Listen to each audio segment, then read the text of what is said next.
নমস্কাৰ। মুহূৰ্তত আটাইতকৈ গুৰুত্বপূৰ্ণ খবৰ দিব বিচাৰিছোঁ। মাধুৰ্য বৰ্মনৰ হত্যাকাৰী কৰায়ত্ব কৰি দ্ৰুততম শাস্তি প্ৰদানৰ দাবী সদ্য নলবাৰী জিলা ছাত্ৰ সন্থা নলবাৰী প্ৰতিবাদী সমাজৰ। হত্যাকাৰীক ফাঁচি দিয়ক, মানুহৰ জীৱনৰ নিৰাপত্তা প্ৰদান কৰাত ব্যৰ্থ অসম চৰকাৰ হাই হাই। মাধুৰ্য বৰ্মনৰ হত্যাকাৰীক অতি শীঘ্ৰে কৰায়ত্ব কৰাক আদি শ্লোগানেৰে উত্তপ্ত কৰি তোলে প্ৰতিবাদকাৰীসকলে। আমি দৃশ্যাংক দেখুৱাইছোঁ যে হত্যাকাৰীক ফাঁচি দিয়ক, মানুহৰ জীৱনৰ নিৰাপত্তা প্ৰদান কৰাত ব্যৰ্থ অসম চৰকাৰ হাই হাই শ্লোগান দিয়া পৰিলক্ষিত হৈছে। পশ্চিম নলবাৰী আঞ্চলিক ছাত্ৰ সন্থাৰ সহ সম্পাদক মাধুৰ্য বৰ্মনৰ হত্যাকাৰী হত্যা কৰিছে এগৰাকী মিয়াই।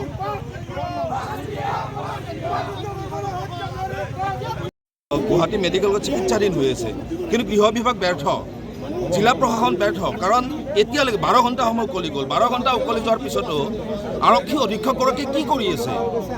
এগৰাকী যদি যুৱকৰ হত্যাকাণ্ডৰ লগত জড়িত এগৰাকী হত্যাকাৰী যদি জিলা প্ৰশাসনে আৰু সদায় পুলিচ প্ৰশাসনে এটা কথা কয় যে তেওঁলোক আধুনিকতাকৰণৰ দিশে আগবাঢ়িছে, কিন্তু পুলিচ প্ৰশাসন ব্যৰ্থ।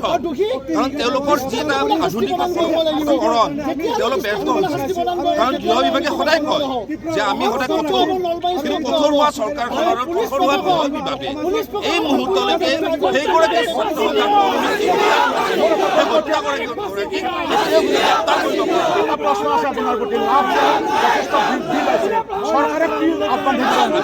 আমি এটা কথাই কম, আমি